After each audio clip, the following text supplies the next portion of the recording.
serious concern because I was driving with one eye basically, so I knew that he would get me at that unless it cleaned up, and eventually it cleaned up with 3 or 4 laps to go, so I was unable to, you know, position myself in the best way that I could stay ahead.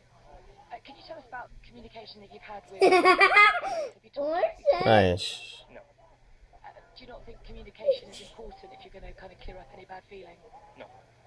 You don't think it's important? Well, I mean, he said his thing. I mean, we had a meeting with Toto and Nicky, and I said what I need to say in there, and he said what he needed to say, and that's as far as we need to go, really. In terms of the radio messages, we heard you say that you knew that they wouldn't bring you in, but they should have done.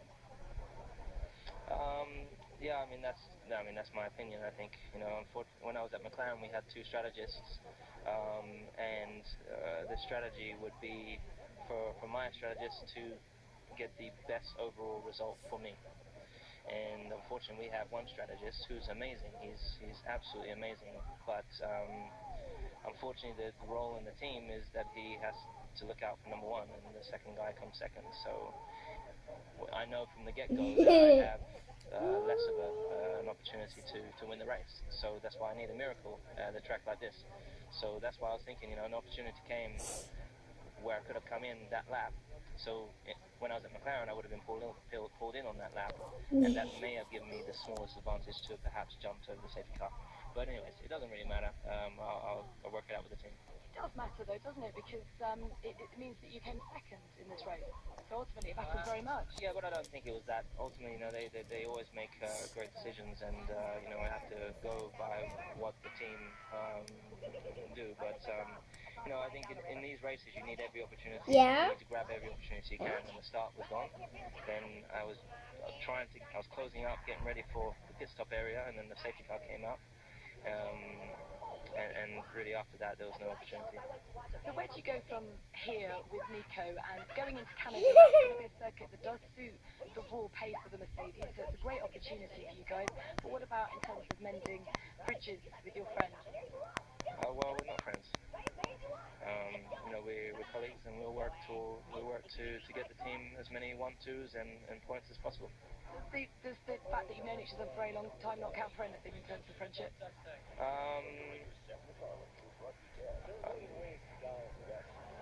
Maybe.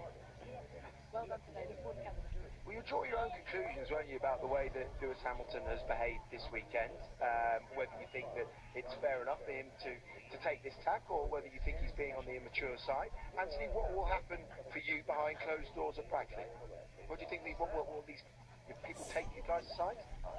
I don't think so, to be honest. I don't know is the honest answer, but I don't think so. Like you said, you know, you don't have to really work together for the best of the team. They're in the fastest car already by quite a long way, and he's just going to concentrate and do his own thing. You don't need to speak to your teammate, and you need to speak to your engineer to give you the best chance. But what he said there about the single chassis compared to McLaren is quite interesting. But that's just the way 2 different teams operate, and maybe it's a more fair way of operating as a global team, perhaps, where he is now. But I can see why he's hurt. You know, he was on the lap, genuinely 2/10 up on his lap in qualifying, when your teammate, for whatever reason, caused a yellow flag. And if it was him doing it on purpose, obviously that's terrible. Even if it's not, then it's the other guy making a mistake in the heat of battle when you were on it, and your teammate made a mistake, and that gave him pole position. It's not fair. So lessons probably have been learned all round at this race, but the damage to the friendship, it's a bit of a different situation to what they were saying in Melbourne, isn't it? Oh, absolutely. I mean, we know that with Lewis, though, he is an emotional guy and he wears his heart on his sleeve. In the past, sometimes we've said that it's affected his racing, and this is the first time we've seen him in this sort of downer. He's got to let it go, hasn't he? Yeah, I mean, the question I'm asking is whether or not the only person that can beat Lewis Hamilton is Lewis Hamilton. You know, I do think sometimes you have to just bite the bullet and say, okay, well, whatever has happened, happened. Okay, I'm not affected. We go to the next race. Okay, we'll start again. This was the weakest link, I think, from last year when Nico dominated this event. You know, this was going to be his Achilles heel, Lewis's Achilles heel.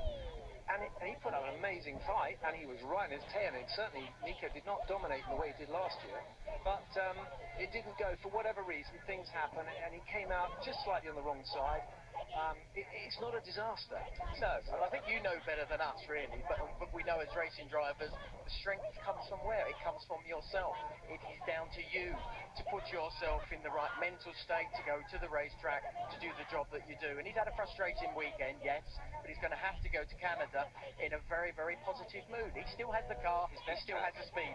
It's There you go. There you go. Canada coming up. Absolutely, and you know, with Nico, he's somewhat of a street specialist, isn't he? I think 3 of his 5 wins have come on street circuits. His dad, JK, 4 out of the 5 came on street circuits. So it runs in the family, Johnny. It certainly does. And again, it's great for him. He had to bounce back here. But of course, everything moves on. And Anthony's just said the favourite track comes up in Canada. That's where he's got to sort of do that bounce back as well. It's going to be a very challenging race here. Okay, let's hear from those that finished in 4th and 5th.